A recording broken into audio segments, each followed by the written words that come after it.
Ever wish you could combine your love for latex with your shibari skills? Today, we're making a latex furoshiki, because who doesn't need a tactical latex wrap in their life? Welcome to Rubberly Workshop.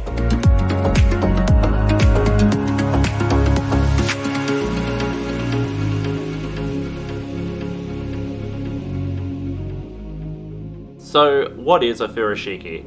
If you've ever dabbled in shibari, you've probably seen a furoshiki.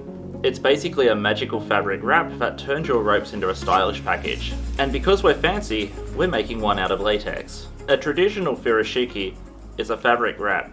We should call this something else, but we're not.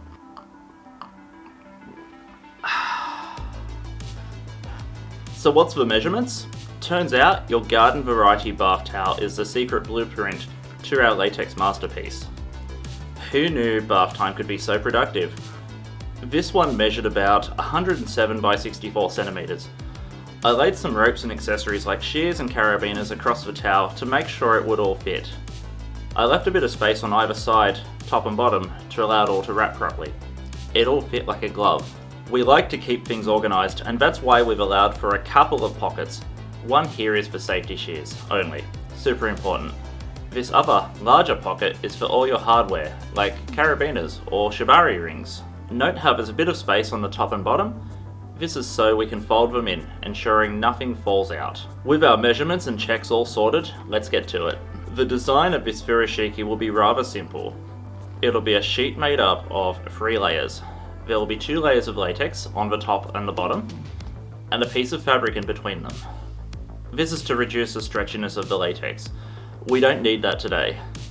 The fabric will also be a little smaller than the latex layers, because we want to seam together 10 millimeters of latex all around it so that it's durable. So, before we get some latex, let's get some fabric. I went down to Spotlight to get the cheapest non-stretch fabric I could find. This poplin in black should do the trick. Nothing fancy. It just has to not stretch. I'll take it. Today's latex sheeting we'll be working with is this wonderful turquoise 0.4mm from Radical Rubber. A perfectly cromulent choice for such a project. We'll be cutting a couple of sheets from this, both a bit larger than the fabric we'll be using. I also picked up these magnets off AliExpress. They should do the trick. More on these later. We have some materials to cut. Let's go. Let's measure up the fabric. It's going to be the smallest of the layers, and we need to be pretty accurate to the size we want on this. It'll be encased in 2 layers of latex, so we've settled on 107 by 64 centimeters. With that all measured and marked, we're ready to cut our fabric layer. Fabric is a lot friendlier to cut. We're going to cut a couple sheets of this turquoise latex. This will be a pretty rough cut, roughly about a few centimeters wider and taller than what we cut the fabric to. We don't have to be incredibly accurate here. We'll be encasing the fabric in 2 sheets of latex and trimming everything down so that there's 1 centimeter seams or 10mm around the fabric sheet anyway. If we go over too much, we can use some of the doubled latex offcuts as strapping. More on that later though. Let's make our marks. A few centimeter each way of 107 by 64 centimeter. Let's make the cuts.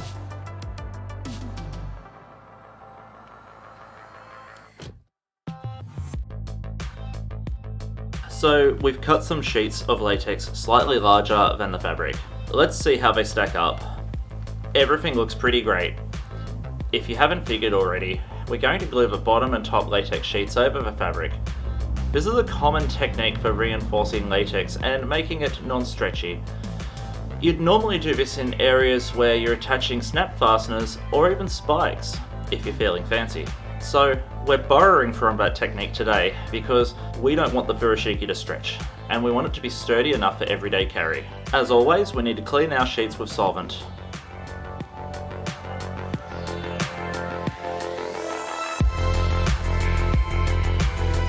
Now it's all clean, we're all good to start gluing the latex. I still get many questions from viewers asking me what glues to use. As I've said, it depends on your country. I use Foss Fitting Room number 9 glue and solvent from Leffler in Melbourne. If you need to learn about glues in your country, along with the other tools you need, just jump back to episode 1. The link for that is in the description. And on that note, if you want to keep learning about latex, why not smash that subscribe button? We've got plenty of episodes in the Rubberly Workshop playlist, and many more to come. We love it if you click the like button as well. This tells YouTube that you're loving our stuff and helps it recommend us to other people who are also into latex. Let's get back into it. With the sheets all cleaned up, it's now time for some glue. In this episode, we have a lot of rubber to cover with glue, so let's ditch the usual 10mm spatula for now. I have this fancy hair dye brush. It seems to help. We want to be careful not to put too much glue in any location. It will cause the surface to feel bumpy. Not good. We just need to lightly scatter some glue nice and thin. Glue in this area will just keep the fabric in position so it won't slip about. The glue on the borders is where it's at. The glue on the borders where there's no fabric will do all the heavy lifting. Let's get the glue everywhere. And once we've got it everywhere, we'll start to mount the sheeting on top of each other. This just takes a bit of effort. If it screws up, just lift it up and try again. Just be sure that all sides have borders where there's no fabric, and they're greater than 10mm as well. Alright, when we're happy with it all, let's press it down.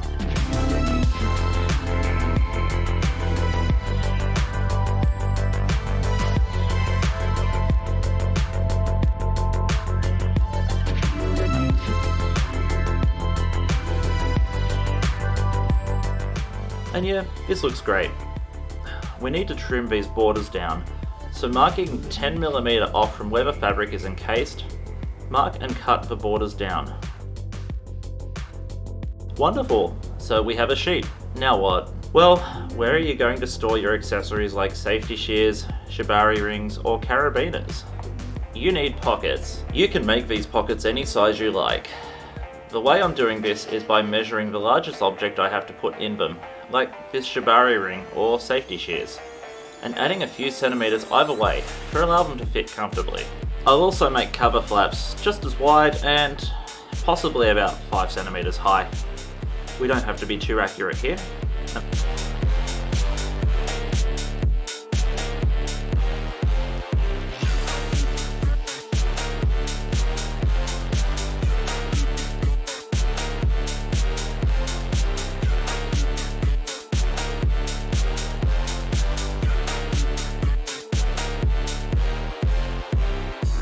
On the pocket flaps, we'll tape off our seam so that only 10mm glue is applied like we normally do. Alright, with a couple of pocket flaps cut out, we're good to go. I'm going to bend the rules a little and not glue the main sheet. It's just tedious to measure up and I'm lazy. But as we say in Australia, she'll be right mate. Let's place the pocket flaps where they go.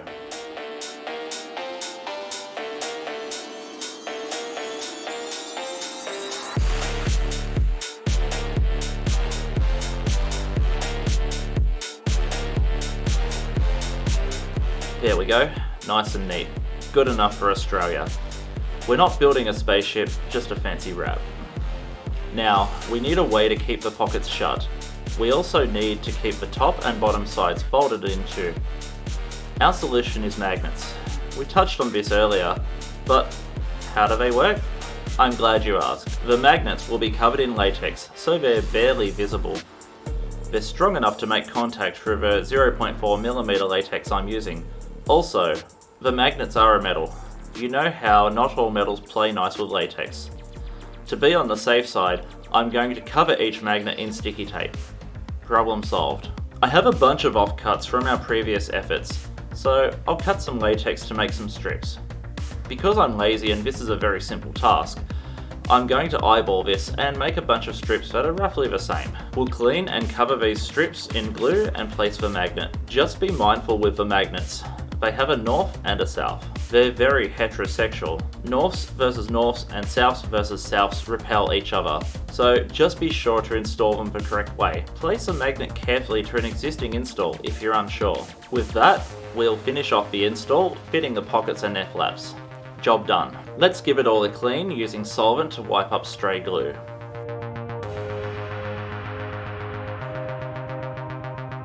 Now for a bit of talcum powder to make it less sticky. Fresh, solvent-cleaned latex can be a bit sticky and awkward to work with, and the powder does a great job here, especially for the pockets. After leaving it all to cure for 24 hours, I was ready to begin working on it again. We need to clean off all this talcum powder. I like to use a spray bottle of water with a tiny squirt of dishwashing detergent in it. It does the trick. With the ropes being stored, the furoshiki will need some extra help to stay folded. We'll place a strap with some clips to keep it all in one place. When I cut the borders, I had plenty of off-cut that was glued together from earlier, so it's twice as thick, 0.8mm. This is perfect for the task. I'm going to measure out some 20mm wide strapping and eyeball the rough length that I need. These strips will glue roughly about here.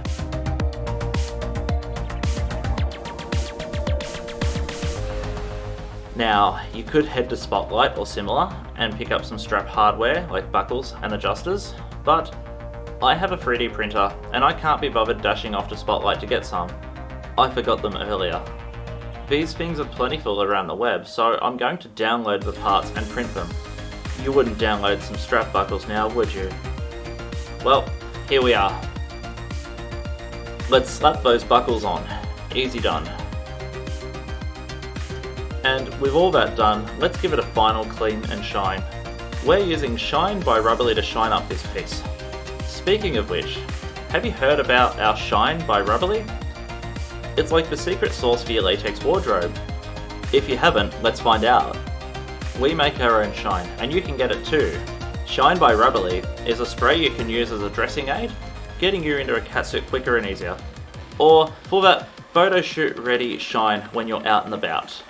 We also have Dip Shine by Rubberly. You can use this for when you wash your latex for a long-lasting gloss on your latex. Everything is available in our store on the website. Worldwide shipping available. Link is in the description.